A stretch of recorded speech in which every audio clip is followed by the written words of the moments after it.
Hello everyone, welcome back to Lockdown Series. This is Omkar Singh. Today we are joined by Sally Wade. She is the Pro Vice Chancellor and Dean of AHSS faculty at ARU. Hi Sally, how are you? I'm very well, thank you, Omkar. It's good to be here with you. Thank you so much for joining us. This session is to bring awareness on mental health and well-being. Do you have any tips or advices for students who are under lockdown and having issues on mental health? I have got various things I think that are really important at the moment for students, because this is a particularly busy time because we're getting towards the end of this trimester. And for some of our students that were with us last year, they'll have gone through this at the end of their previous academic year. So I think we were all relieved in September to not be in lockdown, and now we're back in it. And I don't think it has the novelty it had the first time. So I think we're all probably getting a little bit tired of it. And I think one of the most important things is to recognise your feelings at this particular time and how it makes you feel, and make sure that you've got somebody or some way of discussing this with other people. So that would be my number one tip. And in a way, I think that's about being kind to yourself and just recognising you've got those feelings and that things aren't quite right. It's not a normal situation. And there's also the added pressures, as I say, of the time we are in the academic year, possibly with assessments coming up, one thing and another. So that would be my number one tip, would be to recognise your feelings and find someone you can talk to. Yeah, thank you so much. I think yes, it is now because many stuff parallelly going on among the students now, the assignments and the COVID-19, the lockdown, and the festival season also coming up.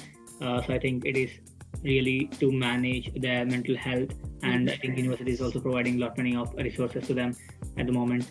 So how I understand being in the position dean, you have a lot many important things to do, and you're also going under the same situation of lockdown. So how you manage your schedule and how you keep yourself mentally fit?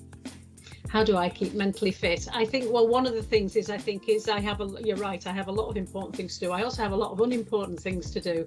And some things I do are really enjoyable, and some things aren't so enjoyable.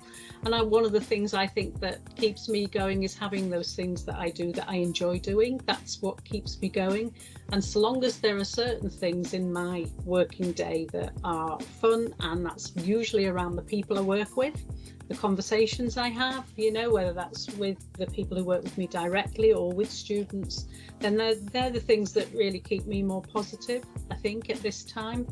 And another thing I think that helps a lot is to try and manage your time and manage your day. And I don't mean in an overstructured way, but make sure that there are times in the day where you do take a little bit of a rest and that you eat properly, which is a real struggle. I mean, if anybody is in the situation that a lot of us are in, where we're in a lot of meetings on Teams, you've really got to plan ahead what you're going to eat, otherwise you don't eat.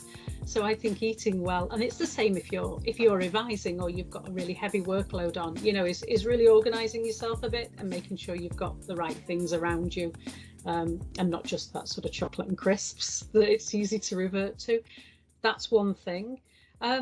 Personally, I have to do something that gets rid of a bit of physical energy.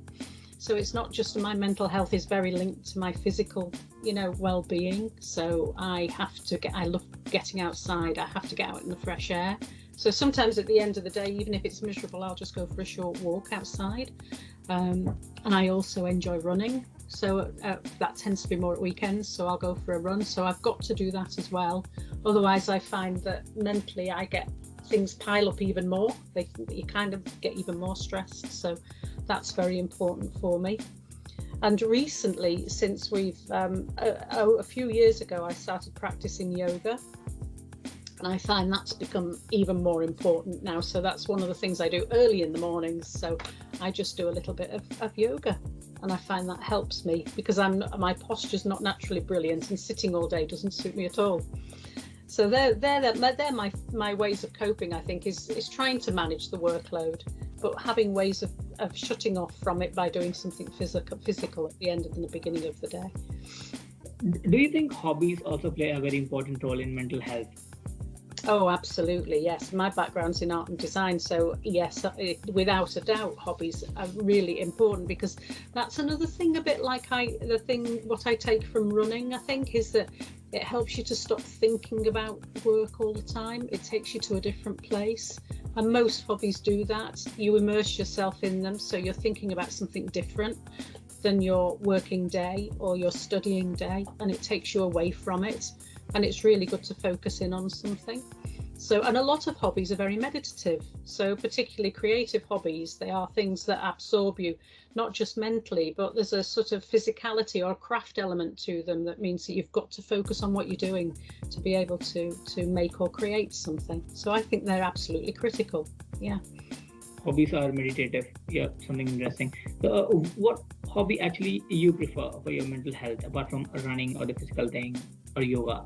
Oh, do you know, I don't do half the things I used to do in terms of hobbies, just because I don't have time, do I? I enjoy cooking. I really do. So I always cook food. I enjoy doing that, which is quite creative. I also grow vegetables, and I have a garden. So I suppose any spare time I've got is taken up with that at weekends. So I kind of like doing that. When we were allowed to, I used to swim a lot as well. And one of the things, that is the thing that I have missed the most from being in lockdown. And it didn't occur to me at first. It was probably a few months in, and I just thought I really miss being in water. Because I used to do a lot of swimming. Yeah. Which is just all escapism, really, isn't it? I think. That's very interesting to hear your own thoughts on mental health. And what's your plan for Christmas? You're planning something? Yes, I'm not going anywhere. Not going very, very far, but I have family, and they're going to come and stay with me at Christmas. Yes, along with new puppies. There's a new puppy in the family, so we'll have a chaotic Christmas, I think. So yes, family mainly. And then keep in touch with friends over Zoom. That'll be most of my time. And looking forward to a bit of a rest. We have a good break coming up this time, and I think everybody's looking forward to it, and making the most of that time off. Yeah, a good break. Yes. Yeah. Yeah. Thank you so much for your advice, and for sharing your information about how you manage your mental well-being. Thank you so much for joining, and thank you everyone for joining us today. We'll be back again with another episode of Lockdown Series. Thank you so much. Bye. Bye.